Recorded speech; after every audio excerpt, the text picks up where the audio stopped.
Good evening to all of you. Honorable Speaker Professor Suneet Kumar Singh, respected HOD Saab, all respected teachers and students. All of you are warmly welcome at our online webinar, which is organized by the Department of Physics, Central University of South Bihar. My name is Dr. Vijay Raj Singh, and I am Associate Professor in the Department of Physics at Central University of South Bihar, and also the coordinator of the Science Lecture Series Session 2. And I am excited to be hosting this session today. And I am pleased to inform you today's topic of presentation is COVID-19 from pandemic to infodemic. And the speaker is Professor Sumit Kumar Singh ji from Molecular Biology Unit, Banaras Hindu University. Now I request to our respected HOD, Professor Venkatesh Singh, to introduce in detail to our honorable speaker, Professor Sunit Kumar Singh. Professor Venkatesh. Thank you, Vijay Raj ji. Thank you, Vijay ji. Hello, everyone. Namaste and very good evening. This is Venkatesh of Central University of South Bihar, Gaya. Today, I welcome you on behalf of the organizing team of this virtual science lecture series, which is organized by Department of Physics, School of Physical and Chemical Sciences, Central University of South Bihar, Gaya. I would like to thank all the online participants for showing their interest and taking part in the session 2, third lecture of this series. Today, we have the pleasure of having one of the renowned scientists, very dynamic researcher, and my friend, Professor Sunit Kumar Singh ji from Institute of Medical Sciences, Banaras Hindu University, Varanasi, with us. I welcome you, sir, from the bottom of my heart. Thank you. Professor Sunit Kumar ji will speak on COVID-19 from pandemic to infodemic. Dr. Sunit Kumar is a professor of molecular immunology and virology and presently chairing the molecular biology unit at Banaras Hindu University.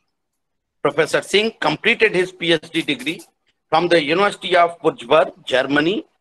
He has worked in various world-class laboratories around the globe for several years in different capacities.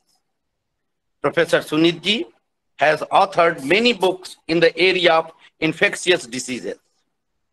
Professor Sunit ji is well-traveled and well-known figure in his area of research.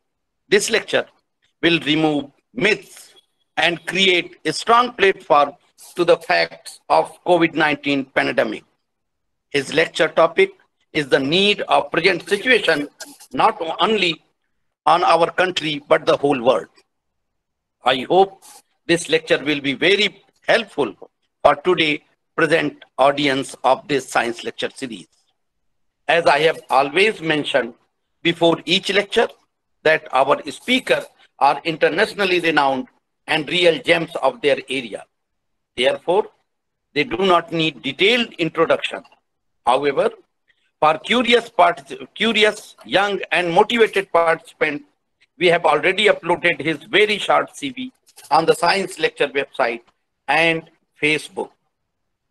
Dear participants, colleagues, and friends, if you have any queries, any question related to this lecture, please write them in the chat box. At the end of this lecture, Secretary of the Science Lecture Series, Dr. Puneet Misra ji, will ask your question on your behalf. Once again, I welcome you, Professor Sunit Kumar ji Singh, and we are really grateful to you for accepting our request of delivering today's lecture, sharing knowledge and time with us for your busy schedule. With these few words, I would like to request Professor Sunit Kumar Singh to please deliver his talk on COVID-19 from pandemic to infodemic. Professor Sunit ji, please deliver your lecture. Thank you, Professor Venkatesh Singh ji, and all other my colleagues at Central University South Bihar for inviting me in this lecture series. And I would say this is really interdisciplinary lecture series because I have been invited by the experts of physics And that too, to deliver a lecture on immunology and virology, I think this is something is needed in this country, not only in this country, all around the globe. That's where real knowledge generates, and we complement our, activities and knowledge to each other. And I think that is very much required. Now coming to the COVID-19, I think this doesn't need a big introduction because this has shaken our lives, day-to-day activities from December 2019 onwards. From January, it has been reported from China, and in initial days, even in China, I think they were confused that what kind of this disease is, because this disease had mostly pneumonia-like symptoms, and so they were, I think, struggling for a few weeks, and those few weeks really made an inordinate delay in controlling this spread. Because what happened that it was reported to WHO quite late, when they found that this is not being under their control, and then from there the whole story started. WHO, CDC, FDA, and all other international boundaries of the world got an alert message that you need to be really careful. Something is spreading in Wuhan, which is not being under control, and probably it is that much transmissible that it can cross any boundary, because as we know that viruses or bacteria or any other pathogen doesn't need any visa or passport to go from one country to another country. Coming to this slide, if you see these magazines, especially Cosmos, Time, these are well-known magazines, and if you remember past days, you will see Time magazine is that much famous that all global personalities who made a really significant impact in any area of their work, they got their images on these title covers. But unfortunately, along with the bigger personalities and famous personalities in various fields, viruses have also occupied their title pages, and you can see starting from SARS, which was reported in year 2003, and that was also a coronavirus. And that's why, to differentiate in between the SARS, which has been reported this year as a pandemic, and the SARS, which was reported in year 2003 in Hong Kong and China region, we say that 2003 virus as a SARS-CoV-1, and the currently which is responsible for the pandemic at present, we say SARS-CoV-2. And these kind of viruses, this is not the first time any pandemic came. Actually, pandemic came in past too, and pandemic actually is a very advanced stage. In most of the cases, these kind of viral diseases, they start as a epidemic and then they get control, but when they cross very many boundaries, actually they turn it into the pandemic. If you go to this slide, you will see here the 1918, which is known as a killer year of the human civilization, where Spanish flu led to the death. Almost 50 million deaths were reported in 1980. Later on, if you go to the further years from 1957 to 58, there was the Asian flu, and these were the flu viruses, RNA viruses. In 1968, you will get the Hong Kong flu, and then if you go to the bottom of this slide, there are only flus starting from Spanish, Asian, Hong Kong, Russian, avian to swine flu. If you go to the upper part of this, slide, you will see there were diseases. Those are also caused by viruses, but those, other than HIV, most were not related, not reported as a pandemic, but because those were the sporadic outbreaks in either one or two countries, and later got confined to them and they got controlled. Now going to another slide, host and viral processes in emergence of host switching. What do I want to say? This is a big question, and one should ask to themselves, where do these pathogens come from? From where these viruses, once Spanish flu, then Asian flu, then swine flu, so on and so forth. And later on, we are suffering from a coronavirus outbreak, which has really brought our, all life activities to a standstill. So now question comes, are there some pockets where they are? And from there, they enter into the different part of world? And who are responsible? What are those triggers?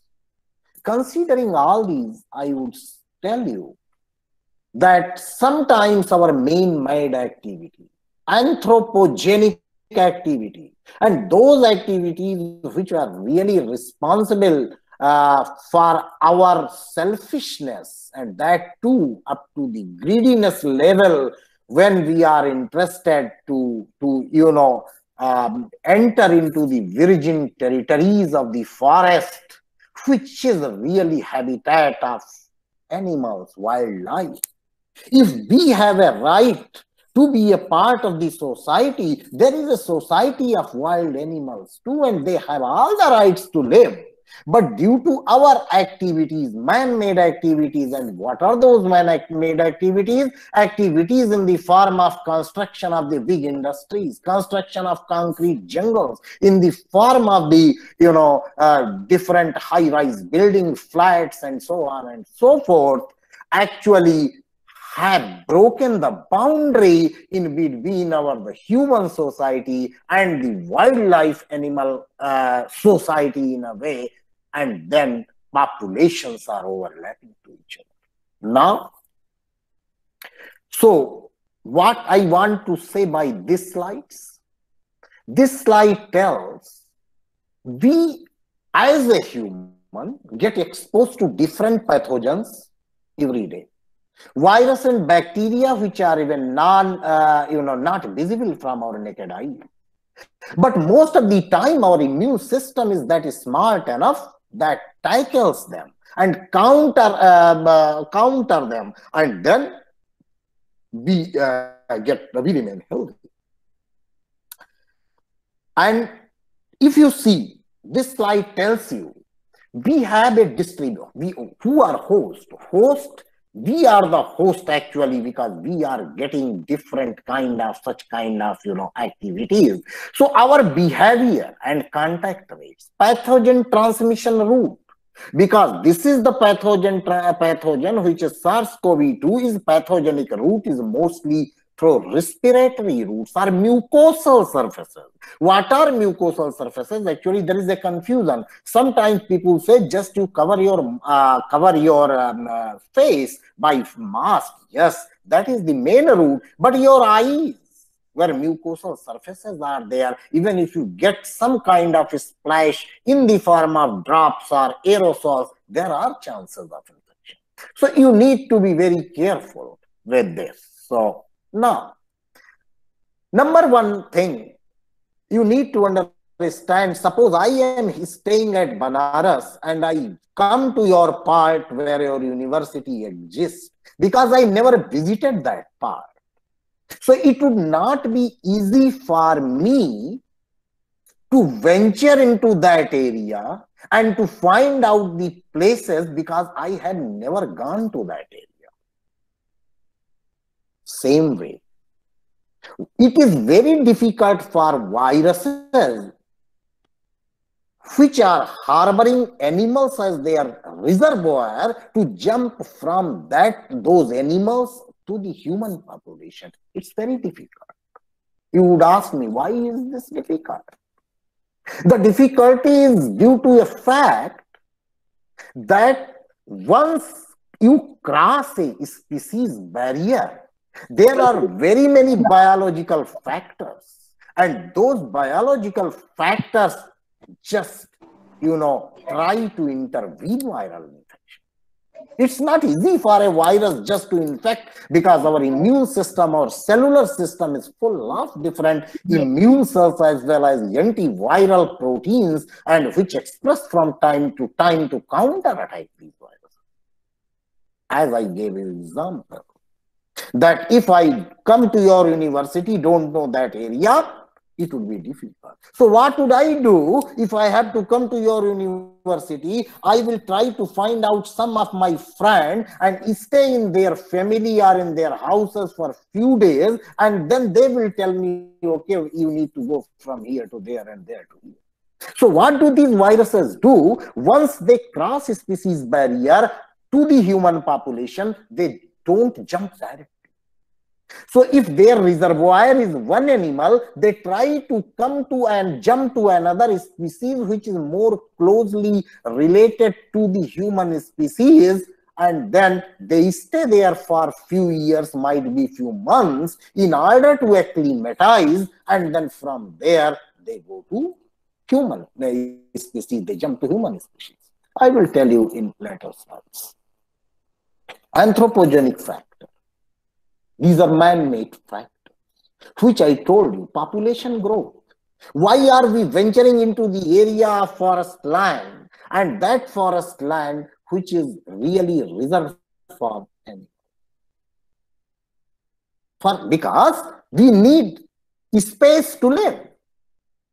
And we need more buildings. We need more industries and factories in order to increase employability of human population. So we push ourselves to those boundaries. And then there are very many anthropogenic factors, which I would not like to discuss in detail here because they might be more relevant in other viral outbreaks. But one of the biggest at point 8 is the animal trade. Actually, man has developed a habit of bushmeat. If you go to China, if you go to Vietnam, if you go to African continent, you will find that people love to have bushmeat. They go to these forest land, they shoot animals, they kill animals and bring those things to their household for the food. Try to understand. This is a scientific lecture. I am not saying here anything which is related with the vegetarianism and non-vegetarianism. It's very clear message should be out here. I am just telling, if there are wet markets, you bring the animal in wet market, and that animal was in wild habitat, and each and every animal, human, all these had their own virome and microbiome and different kind of setup. So once you get exposed to those kind of setups where your body was not ready to counterattack with that pathogen, certainly there will be outbreak. This is the slide which I wanted to show you. If you see here, what I wanted to tell, these are just examples. Because just to transmit my message clearly to the students and faculties, this is just an example. There are very many millions and billions of such kind of situation can come across. So this is a representation, a side birds, what? A wild habitat. Green is the human. This is our human society. Where do we live? And we had domestic animals, cows, buffaloes, and all those things which have been living with us for a longer time. So at least they are somewhere overlapping with the human population. But if you see, wild population has been always aside and kept separate. If you see these small dots, these are viruses. But as I told you in my previous slide before 2 minutes, that due to our man-made activities, due to the various man-made needs, we pushed ourselves to the wild habitat. And if this slide you see, that tells how domestic animal habitat, how human habitat, and how wild habitat, these are overlapping with each other. This overlap is not simple. If they are overlapping with each other, they are going to share a lot of secretions, excretions, and fluids, whatever, so on and so forth, and that might lead to any kind of outbreak. As I told you in my previous few minutes, that this is not easy for a virus to jump directly to the human being. In other scientific terminology, if I define it, I will say it's very difficult for a virus to cross a species barrier. Now you see, there are very many viruses here where, and these outbreaks have been reported in past.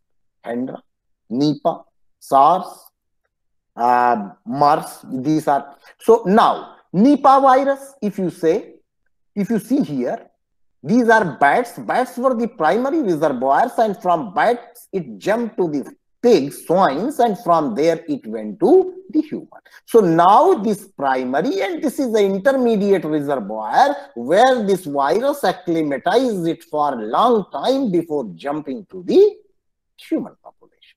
If you see SARS, severe acute respiratory syndrome, which is currently going on. If you see SARS coronavirus 2002 and 3, which was reported in year 2003 in Hong Kong and China region, we know that primary host was bat, and from bat it jumped to the civets. What are civets? Civets are wild cats, and these wild cats used to be there in wild market. People used to bring them for meat, for the purpose of meat selling, and then from there it jumped to the human population.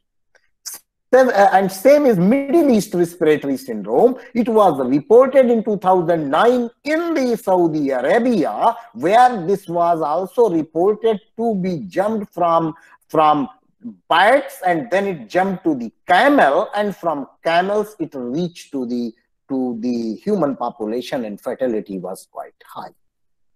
Now coming to the focus, which is today's SARS-CoV-2. Actually, here we don't have any information about the intermediate reservoir so far. Although we assume as a scientist that this was a pangolin which acted as the intermediate reservoir. So from it is believed that the current outbreak, which is the species which was the primary host, was bat, and from bat it jumped to the pangolins, which is not here, and from pangolins it went to the human population, as I told you. So once they had to cross the species barrier, they had to attach. So what is attachment means? I don't know how many are biologists over there, but for physics fraternity, I would like to tell, once you go to any house, you knock the door, and when door will open, only then you will enter into that house. That's the way there are molecules over the surface of the cell, and those are known as a receptor. So what happens? These viruses go and bind with that receptor, and then each and every virus is having different kind of receptor. So in the present case, SARS-CoV-2, it is angiotensin converting enzyme 2, which is known as a receptor for entry of this virus to the cell. And unfortunately, most of the body cells have ACE2. So currently, there is a notion that SARS-CoV-2 is a virus which is affecting only respiratory system. This is a wrong notion. This virus is affecting your, yes, primarily it is affecting more in the lungs, but it is affecting your everything. It is your kidneys, your gastrointestinal system, your brain, and your cardiac system, because the cells of these organs and organ systems have been reported to show the expression of ACE2, and even the virus binding has been shown. So once this attaches here, so it is something like you open the door and you don't recognize a person, you will push him, get out. And that's the way this third layer is there in the human cell, that is infection sensing and innate immunity.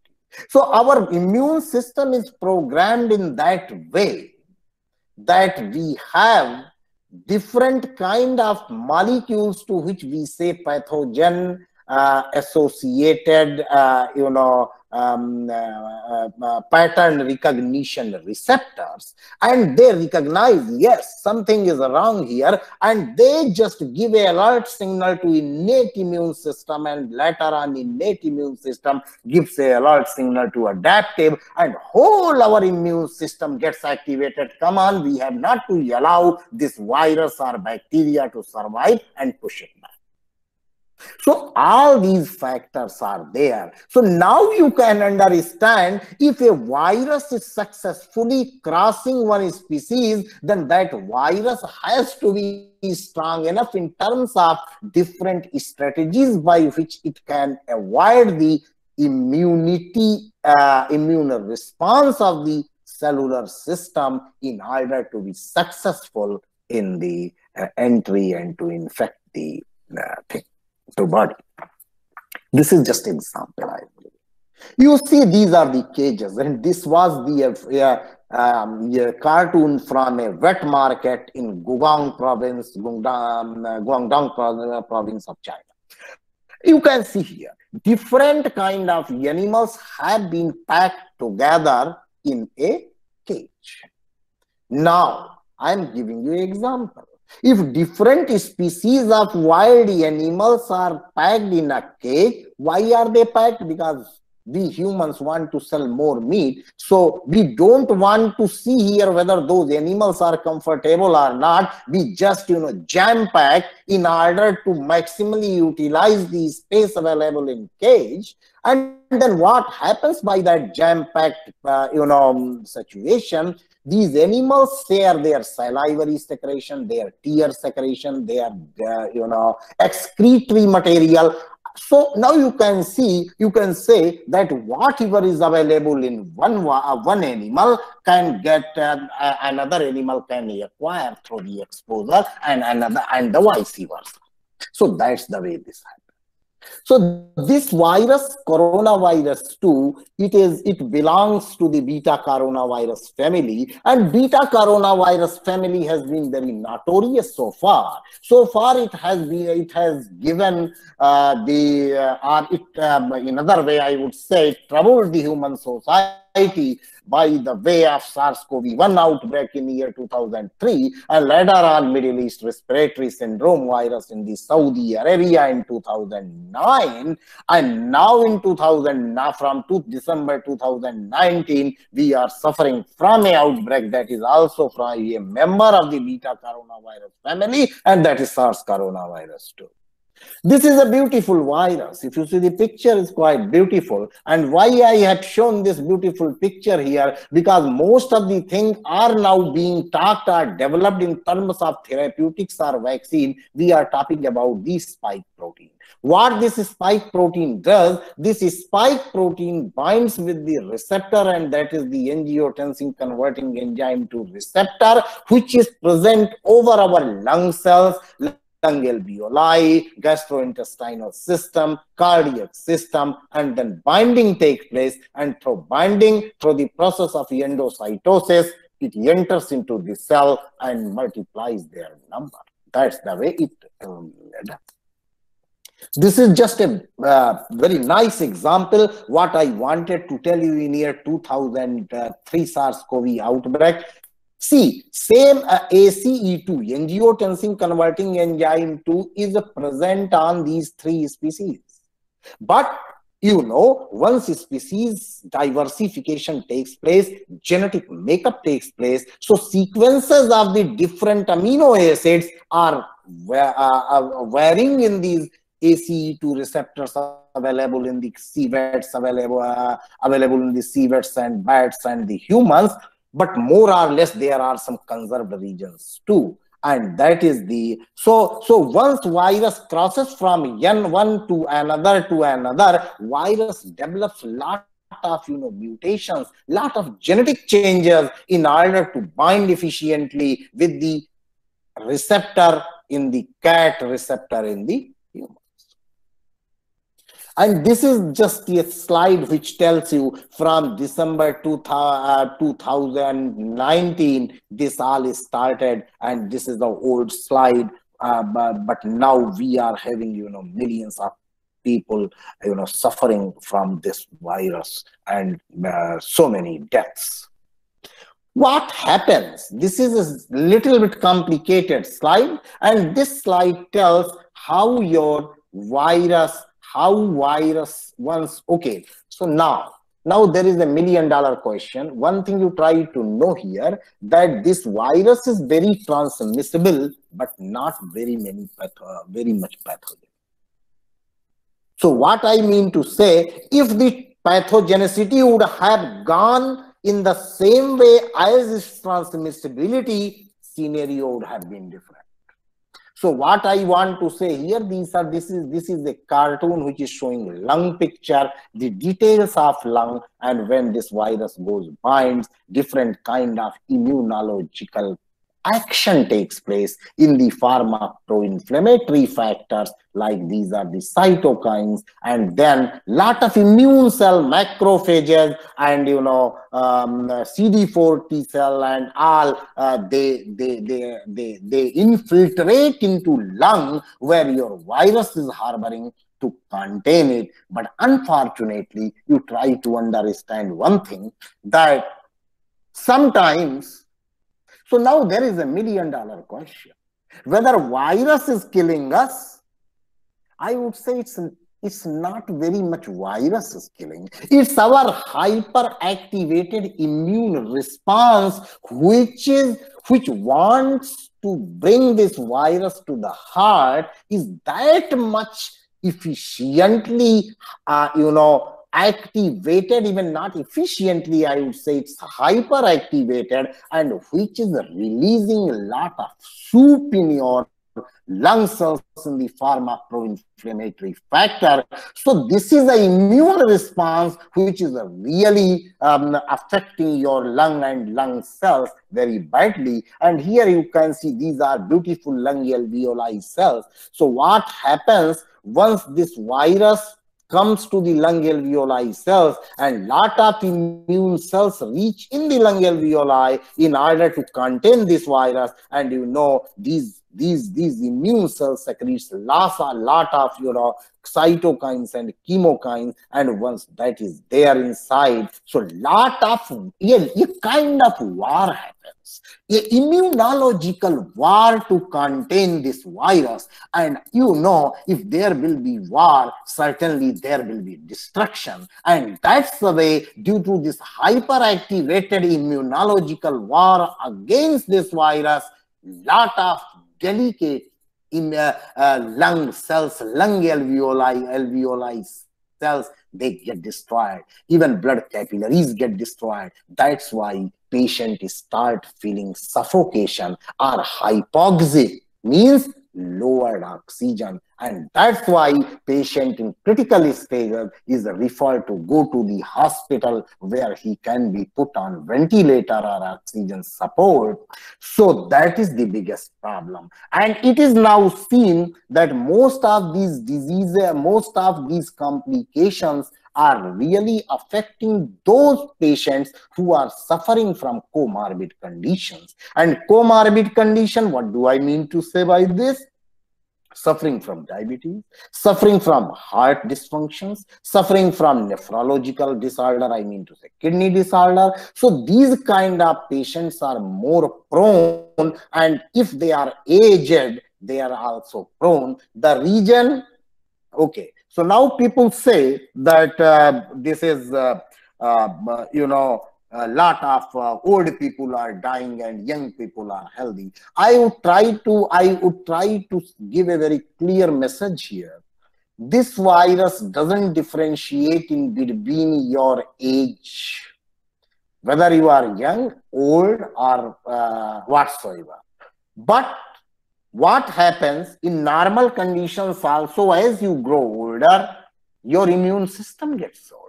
And that process is known as immunological senescence. And during that process, what happens? Your immunological response is slowed down. So what will happen in that war? Once your immunological response is slowed down, virus will increase its number one. So old population is suffering from this one aspect. But old population is also suffering from another aspect. Because this virus, so what happens, there is a immunological memory, and this immunological memory tells that if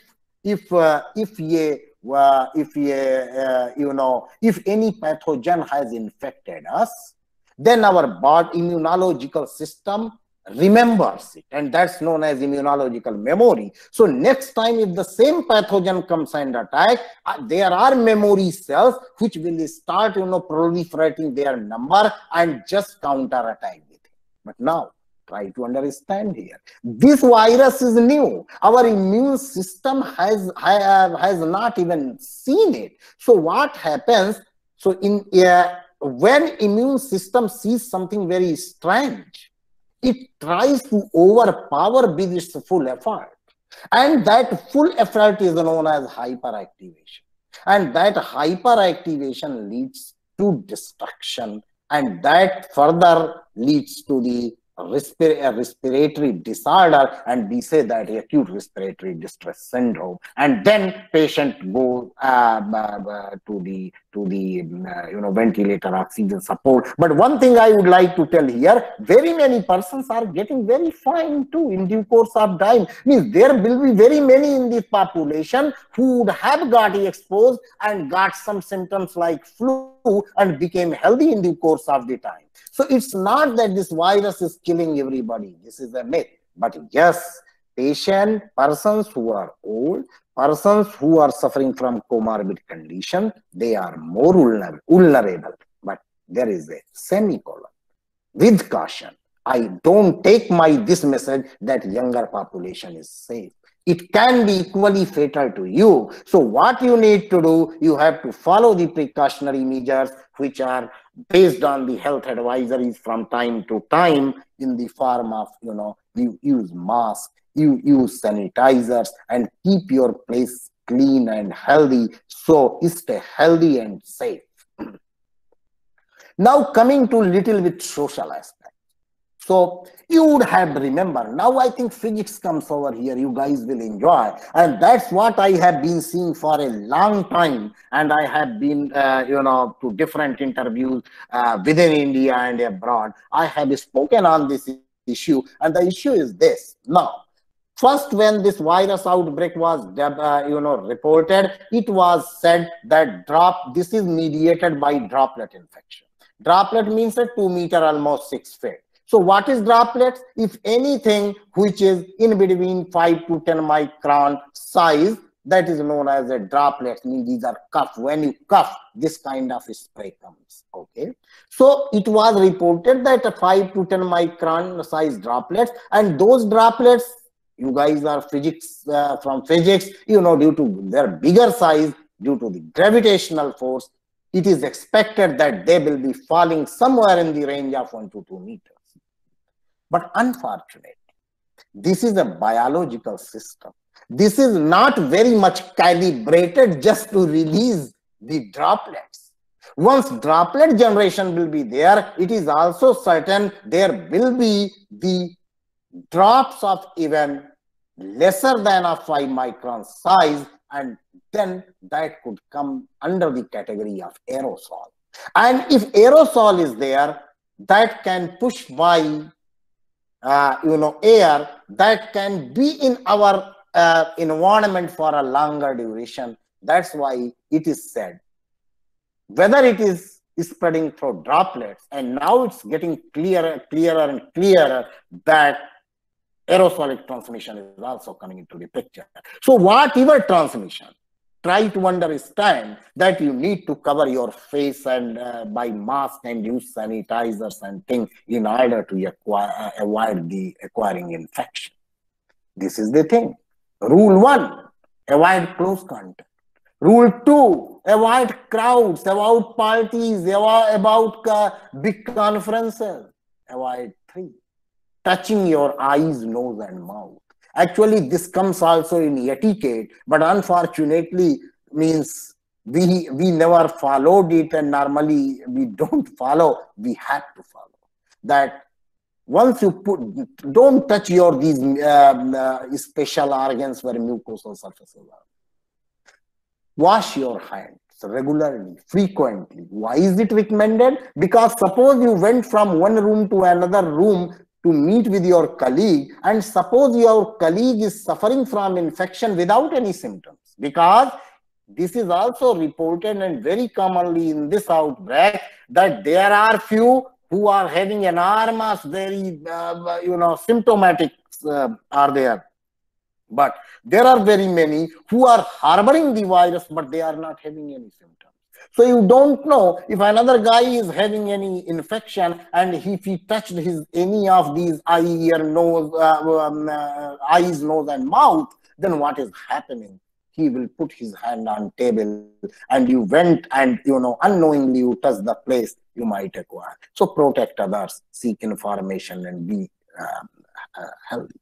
Now, very important to know, because we virologists are involved in testing process, and we have been testing for these patient sample for a long time. So what we do, there are normally the virus testing is basically going on through different processes, and one of them is the RT-PCR, which is known as very sensitive, and we collect the oropharyngeal and nasopharyngeal samples from the patients and do it. Now this is said, probably it might not be very easy for a physics person to understand, but what I want to say, once infection happens, a time is there, and that goes from the day of infection, and it takes almost 28 days to recover to you. You will see there is a asymptomatic phase, and then there is a decline phase, and then there is a time when antibody generation will happen in your body. Now, this is very much important slide. There is a term in epidemiology, we say that is basic reproduction number. So if R0, that is denoted by R0, or sometimes with the little bit different concept, that is RT, and if that is 1, then it means that one infected person can infect another person in a population 1 to 1 to 1 to 1. But in the case of the SARS-CoV-2, the basic reproduction number is ranging somewhere 1 to 4. So what is happening, one infected can infect another 4 in a healthy population, and each one of these infected can again, so you see a kind of amplification of infection is happening. That's why it is said, stay healthy, follow precautionary measures, and be safe. Now, when we say basic reproduction number, 1 to 4 or 4.5, this is COVID-19. Don't think that this is the only virus. Even measles virus had 12 to 18. So in terms of transmissibility, measles virus is highly contagious. But fortunately, we have a vaccine for measles. So during the early days of childhood, we get a vaccine that is in the form of MMR, measles, mumps, and rubella, and we remain safe. But COVID-19, we don't have a vaccine. Now people say, okay, how this lockdown helps in the containing this pandemic or outbreak. So this graph tells, if you see here, this says time and this says number of cases. So when no lockdown was there, what was there? A peak was there. Peak, what do I mean to say? People are intermingling with each other and they are spreading, virus from one to another, or, a lot. What lockdown did means when we got actually, when we were just captivated in our houses, and so that really tries to bring this peak flatter. So suppose there was a very high consent, high congregation of infected persons. So they remained that area and probably they did not come in their contact. So there was a push. One thing. This lockdown, along with lockdown, government did also one very nice thing, and that was this testing and tracing. Testing means go and test persons, and if they are getting positive, isolate them. So lockdown always helps along with the contact tracing and testing. Lockdown without testing and tracing is never a remedy.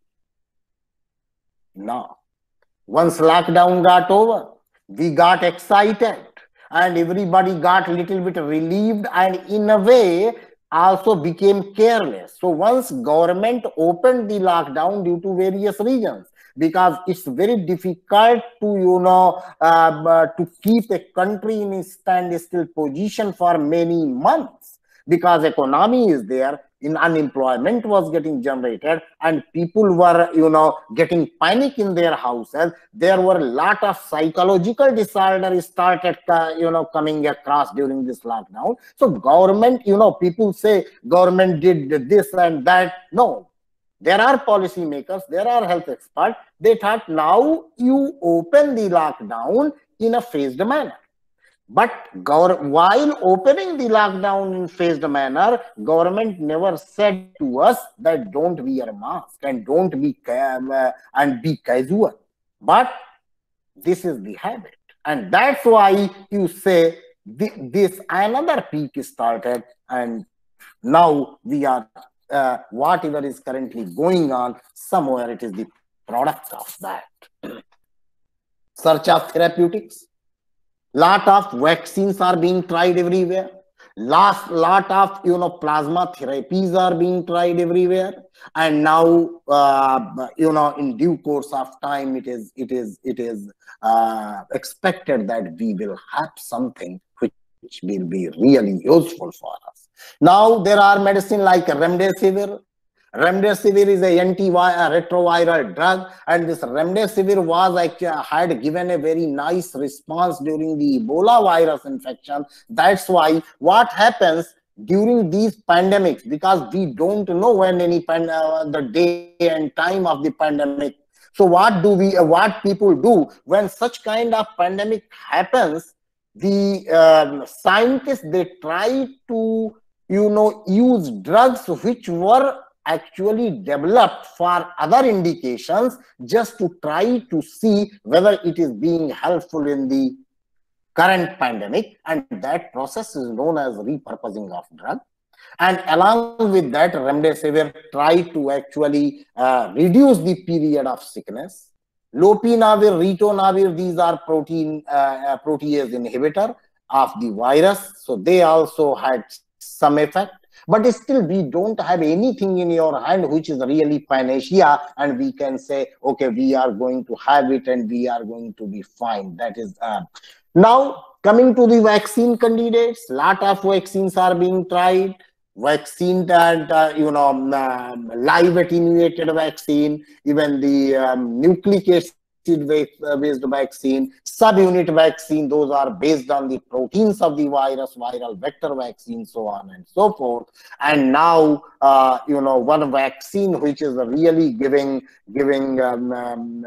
nice result, and that has been developed by the Oxford and University and AstraZeneca, and that is now under the clinical stage 3 trial. And once that passed the clinical stage 1 and 2, and now giving good results, and hope that we will have something in due course of the time. In Indian scenario also, there are some vaccines under trial, but still we don't have very much result in our hand, and unless and until the results are in hand, we can't say anything. Now coming to little bit to the part of infodemic. During this whole process, what could I see? That the person who never knew the genome size of virus became expert of viruses. Now the persons who never did anything with the antiviral medication, they started selling medicines. So what do I mean to say? Every kind of crisis brings an opportunity along with it. So what happens during that kind of scenario? Some of the persons, they try to even exploit the humanity. During that time, you eat this, you drink this, and I would say this is a science. This must be science based. Viruses, we have been working for more than a decade, and if you compare the antivirals to the antibiotics, we are having very many less antivirals in our baskets compared to the antibiotics. So now you can see how difficult to develop antiviral. So just seeing this boost this, that boost this, I don't believe. Now coming to the vaccine thing. Everybody asks me when this vaccine is coming. So you try to understand vaccine development takes time, and anything in haste might be not good for human population, either in terms of safety or efficacy or anything. So it takes its own time, although the time has been really reduced. So earlier, one vaccine development and drug development used to take decades, more than a decade. But now, during such kind of pandemic, the process of approvals, the process of different other, bureaucratic hurdles, those get many, means government tries to minimize it to have something in our hand. And yes, things are going all around, and we must be hopeful that we will be having something in due course of the time. But if you ask me tomorrow, I can't answer this question, because vaccine development goes through different phases, starting from preclinical to clinical phases. There are clinical phase 1, 2, 3, and then it has to be tested. During these phases, it has to be tested for the safety, for its immunogenicity, for its efficacy. This all takes time. These are some of the infections which you can see we have. So now you see Zika virus, which was reported in 1947, but still we don't have a vaccine for Zika virus. Research is going on. Chickenpox, yes, 1953 it was reported, and 1995 we had a vaccine. Hepatitis, yes, we have, but AIDS, which was developed in 1981, is still studies are going on. We don't have any vaccine.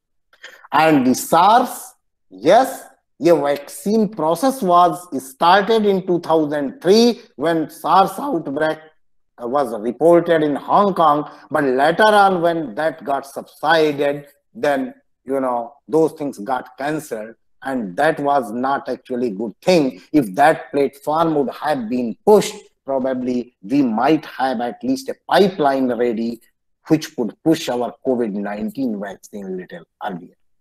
Coming to the last few slides, there is not much to explain. So these are my few of the books which I want to tell you. And this book has been actually now Taylor and Francis had made me a request to make it free online, and we did it in order to help the scientific community and other fraternity to make this book freely available to read it and acquire knowledge. This is the book Defense Against Biological Attacks, which was recently released by Vice President of India, Sri Venkaiah Naidu ji. And yes, this is a very good book where we talk about bioterrorism, biodefense, and so on and so forth. Now, coming to the last slide, and here with a message that there are very many health workers, scientists, research scholars who are working for your safety. Either they are involved in the testing process or vaccine or drug development or any kind of research related to SARS-CoV-2 or a disease that is known as COVID-19. Please, they need your love and affection. They don't need your hate. So try to help them. Try to encourage their moral rather than, giving a kind of discouragement. And I would say we must support our country at this moment. We must support our, scientific community and medical community who are really doing their best to contain this outbreak and stay healthy and safe. We are working round the clock for you. Thank you very much. Thank you.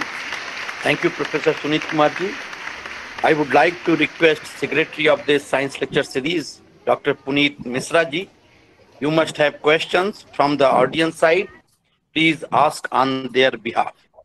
Please, Puneet ji.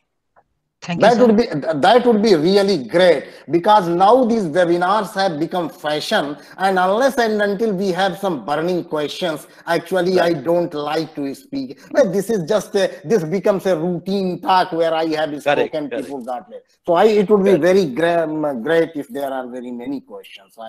I'm sure, pretty sure. Yeah. Thank you, sir. Thank you very much for your very informative lecture. You taught us so many things about the virus and the associated disease, and it's spread in a very lucid manner. And also your talk cleared many myths that might have been spreading in the community even faster than the virus. So actually, without causing any further delay, I would like to take the questions from the participants. So K. Sharanamma is asking that most of the person who is suffering from COVID-19, they got affected from respiratory organs only. So she wants to know why. Yeah, actually, this is not true. So yes, we are seeing the patients in a critical condition once they go to the hospital and for their oxygen requirement, either through oxygen cylinder or ventilator. So this is, yes, because what happens, we inhale the thing, so it's more through the respiratory route. But there are very many who are getting cured, so they got some flu-like symptoms. There are very many who won't believe that they developed muscle ache and fever, and there was no respiratory kind of symptom, so they got cured too. So now we mostly come to know about respiratory complexity from the hospitals and other places when patients go to the critical stages. But there are very many where respiratory things are not involved that much, means there are other peripheral systems which are getting affected too. Yeah, thank you. Thank you, sir.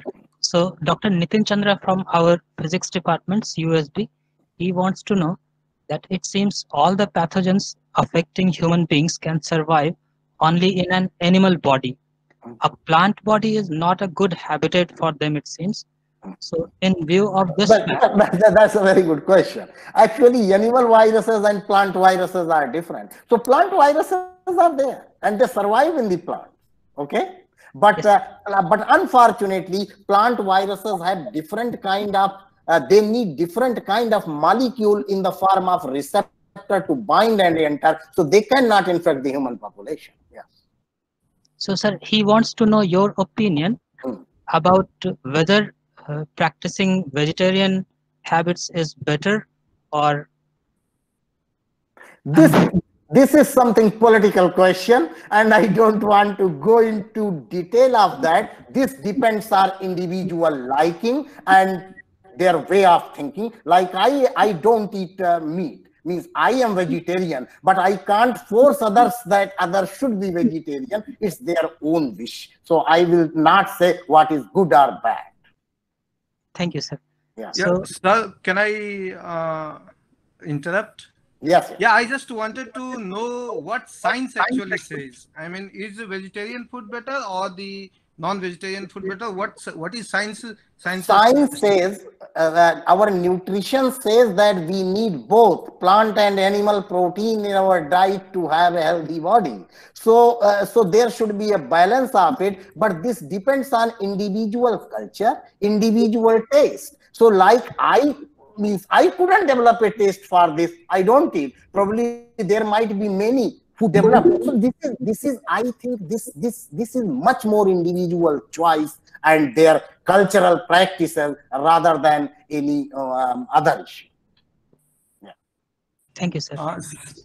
Sir, I also wanted to connect this thing to the pathogen thing. I mean, yeah. So that's what I said. See.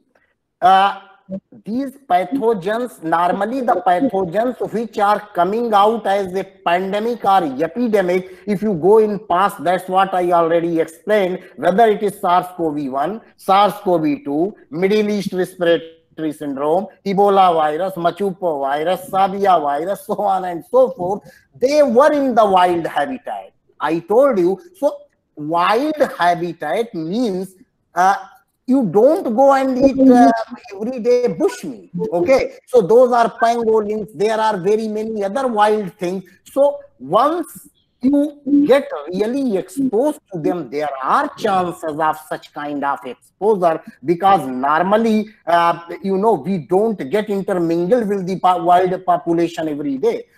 So what I mean to say, the thing which we are currently talking about, this is mostly related the bush meat, wild meat, raw meat, which is coming all the way from wild habitats. Thank you, sir. Thank you, sir. So Lal Singh Thakur wants to ask,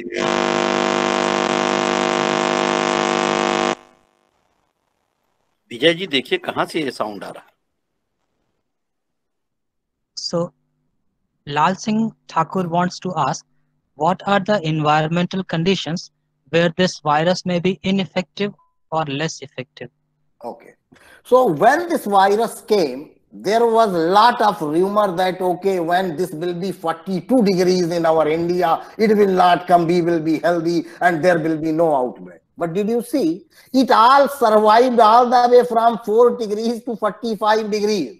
So temperature is not having any effect on that. Now, coming to the scientific answer to this question, this temperature and climatic issue has been studied so far with the flu viruses, but it has not been, could not be, I will say, it could not be established so far with any other virus, and that is true for SARS-CoV-2 too.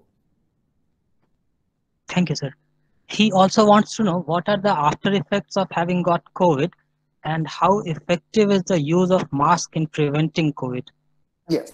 So first answering their last half part, second half part, that says mask. Yes, mask covers your nose, your mouth. So a kind of respiratory transmission will be stopped or can be avoided or can be minimized, number one. And number two, after what will be the effect? We don't know, and we are still thinking that there might be, suppose a person suffered from this COVID-19 disease or SARS-CoV-2 infection, and he got cured. We don't know, he might develop allergy in due course of time, or bronchial issues, or asthma sometime. So still such kind of issues are being studied, but we don't have very clear picture so far because virus is very new. That's why stay healthy and safe. Never try to see that after effect and get exposed. Okay? Yeah. Yes, thank you, sir. So Dr. Nitin Chandra from our department has another question. Yes. He says that I personally have seen a person getting cured from corona after taking Coronil. Hmm. After but it seems that clinical trial of the medicine like Coronil is far in sight, perhaps due to the complications in performing such trials in case of life-risking disease like corona. On the contrary, it seems getting a vaccine launched in the market is Your voice easier is for not. corona. Is that so? And if so, why? So if Dr. Chandra is saying he has seen one person who took coronil and got cured, I will say I have seen very many person who didn't take anything and got cured. So what I mean to say here is still, unless and until we have a scientific evidence, we don't support anything. And I think our ICMR is taking very strong step, and there are vaccines under trial. Even Ayush Ministry is also conducting various studies, but no ministry has come so far with the approval list that this is safe. This is having something, you eat it and you will be fine. Because one thing we have to be very careful. If, okay, we are talking in detail and discussing as a scientist over here, but if this goes to our society that you eat this and you will be fine, tomorrow they will not be interested to wear face masks, and they will say, okay, because I took this medicine and I will be fine. So this kind of misinformation will create a kind of different issue. Sir, he also wants to know the processes which are involved in clinical trial of a vaccine. So there are very many steps, starting from in vitro studies, cell culture system. Once we see, yes, there is some effect, then we go to animal studies. When we see some effect, then we go to the clinical stage 1 trial, where we see the safety and immunogenicity. What do I mean to say? Whether on a smaller population, very few number of people, whether this vaccine is safe, whether this vaccine is generating some immune response which will really help the patient to recover. And then we go to clinical stage 2 trial, where we go to take larger number of people and study the efficacy and other issues. So there are very many steps involved in this. And then there are steps of government approval and bureaucratic process before it comes to the market. Yeah. Thank you, sir. And we have a question. Excuse me, sir. I just again want to interrupt because perhaps my question was not represented correctly. What I wanted to know was what is the difference between clinical trials of a vaccine and clinical trial of a medicine? Because it seems they are different, and launching a vaccine for corona is perhaps easier than launching a medicine. That's what my question was. What is the difference and why it is? I will say in most of these cases, there is not a big difference. So the safety, efficacy, immunogenicity in a human population, and it is a clinical phase which goes with the 3 steps, and preclinical phase goes with the animal as well as in vitro studies. So more or less trial steps are the same. Okay, thanks, sir. Yeah. Thank you, sir. Sir, Vivek Kumar, who is a student of our university, wants to know if this virus can enter in our body through pores present in the skin. No, not. Because skin don't have that ACE2 receptor on our surface with which this virus will be latched. So this virus need a latching with some kind of molecule, and that molecule is ACE2. We don't have on the skin. Thank you, sir. So we have a question from Mr. Naveen Bharti. He wants to know if since this virus is evolving in time, and so the vaccine that we are creating now, will it be efficient to protect us from the virus which has evolved later on? Okay, very good question. So what happens when we develop a vaccine against a virus, and remember that to RNA virus, it's very tricky to handle RNA virus compared to DNA viruses. And this RNA virus, actually what happens, there are a lot of mutations once they replicate. So once these vaccines are being tried, then these are taken to targets are taken from conserved region in the genome sequence. So we think that yes, because if that is going to compromise, probably virus might lose its complete replication process or so, are related thing. So yes, we hope that if conserved region targeted this vaccine is really helping, yes, certainly it will have some. But this is RNA virus, which can change in due course of time, probably. Now, best example, flu virus. Flu virus in America, if you go United States of America, people are given, whole population is being given flu shots every day. And every year. And every year,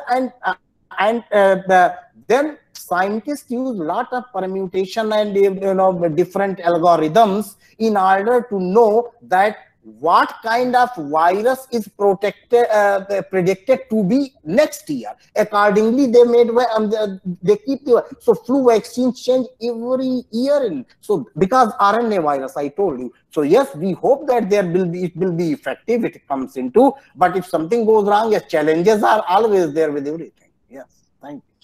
So Puneetji, I think it's enough questions, and Okay. we can collect all the questions, remaining questions, and we can send them to our Yes. speaker by email, and then Yes. we can direct to the student. So Okay. we really heard a very basic, informative and advanced lecture on COVID-19 in a very popular way from Professor Suneet Kumar Singh ji of Institute of Medical Sciences, Banaras Hindu University, Varanasi, and very interactive question and answer session. I will request coordinator of our science lecture series, Dr. Vijay Rajji, please give vote of thanks. Thank you, Vijay sir. Rajji. On the behalf of our Department of Physics, I would like to thank our esteemed speaker, Professor Suneet Kumar Singh, who graced us with his thought on COVID-19. Although this talk was really very informative, and I hope everyone enjoyed a lot from your talk. I would also like to thank our head of department, Professor Venkatesh Singh, for all word of wisdom. We will ever remain grateful to you, and we also thank you for being with us today.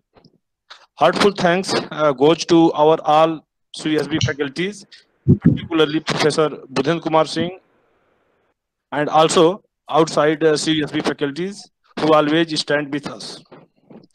I also thank wonderful students who have turned up in such a great number, not only from our department, CSB, but also from other institutes.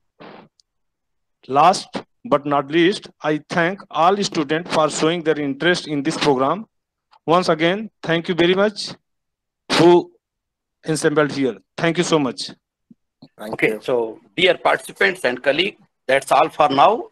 We will see you tomorrow at same time, 6 p.m. with another wonderful speaker, Professor Sajjad Atahar of Aligarh Muslim University.